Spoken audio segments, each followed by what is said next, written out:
নমস্কার বন্ধুরা। তো আজকের ঘটনা পূর্ব মেদিনীপুরের ময়নার বাগচায় তৃণমূল প্রার্থী চন্দন মণ্ডল ভোট চাইতে গিয়ে, অর্থাৎ ওই যে পাড়ায় পাড়ায় বিভিন্ন প্রার্থীরা বলে না যে আমাদেরকে ভোট দিবেন, এই চিহ্নে ভোট দিবেন, এই পাবেন, এই উন্নতি করে দেবো।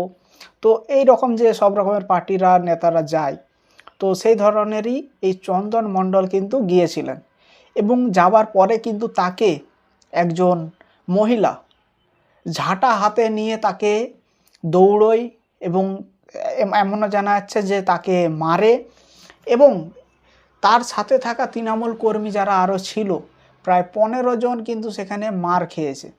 শোনা যাচ্ছে ওখানের কিছু জনগণ ঝাঁটা, লাঠি, রড, ইট এইসব দিয়ে তাদেরকে কিন্তু আক্রমণ করেছে। এবং কি কারণে আসলে আক্রমণটা করেছে, এটা হচ্ছে সবথেকে বড়। তো দেখুন, মানুষ শুধু শুধু তো মারবে না, কোনো না কোনো তো কারণ রয়েছেই।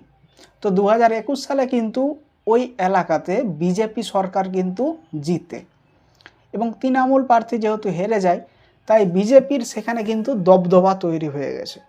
অর্থাৎ ওখানে কিন্তু বিজেপি রাজ, এমনটাই বলতে পারেন। বাংলার পলিটিক্সে এমনই তো চলে, তাই না? কমেন্ট অবশ্যই জানাবেন। এবং তারপরে কি হয়, ওখানের অনেকের মহিলাদের লক্ষ্মীর ভাণ্ডারের টাকা কিন্তু আটকে রয়ে যায়, বিভিন্ন রকম কারণে আটকে রয়ে যায়। হাইকোর্টের ব্যাপারও সেখানে কিন্তু মিলিত রয়েছে, এমনটাও জানা যাচ্ছে।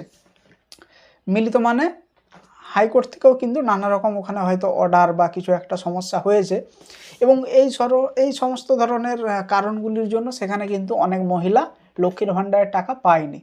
এবারে এতদিন তো টাকা পায়নি তারা। এবার যখন তৃণমূল প্রার্থী সেখানে ভোট চাইতে যায়, সমস্ত রাগটা কিন্তু তার উপরেই ঝেড়ে দেয় জনগণ এবং সেখানে কিন্তু মার খাওয়ার পর তারা কিন্তু আসে এবং অনেকেই হসপিটালে ভর্তিও রয়েছেন এবং জানা যাচ্ছে যে তারা এখন এবার আইনিভাবে লিখিতভাবে তারা কিন্তু একটা কিছু করবেন থানায় গিয়ে, বুঝতেই পারছেন। তো দেখার বিষয় এটি যে এখন ভোটের টাইমে আমাদের পশ্চিমবঙ্গে দেখেছেন কত মারপিট হয়, কত কিছু হয়। তো কেন্দ্রীয় বাহিনী এত এসেছে, কেন্দ্রীয় বাহিনী অনেক পরিমাণে এসেছে এবছর। এবার দেখার বিষয় এটি যে পশ্চিমবঙ্গে কতটা শান্তিপূর্ণভাবে ভোট হয়। এটা তো তাও ভোটের জন্য মার হয়েছে তাও তো নয়, ভোট চালুও হয়নি। এটা হয়েছে ভোট চাইতে গিয়ে ক্ষোভের মুখে পড়ে কিন্তু এখানে ইট পাটকেল হয়েছে। তো ভোটের দিন আশা করব শান্তিপূর্ণভাবে ভোট হোক। তো যদি শান্তিপূর্ণভাবে আমাদের ওয়েস্ট বেঙ্গলে ভোট হয় তাহলে কিন্তু এটা তো একটা world record, Guinness world record, তাই না? তার কারণ এখানে কোনো বছরই শান্তিপূর্ণভাবে ভোট হয়নি হিস্টোরিক্যালি। তো এবছর যদি হয় তাহলে এটা একটা বিরাট ব্যাপার। তো দেখার বিষয় এটি ভোট কেমন হয়। তো পরবর্তী কিছু আপডেট পেতে হলে অবশ্যই চ্যানেলটিকে সাবস্ক্রাইব করে রাখবেন, ভিডিওটিকেও লাইক দিয়ে দেবেন। তো দেখা হচ্ছে পরবর্তী ভিডিওতে। ভালো থাকবেন, সুস্থ থাকবেন, ধন্যবাদ।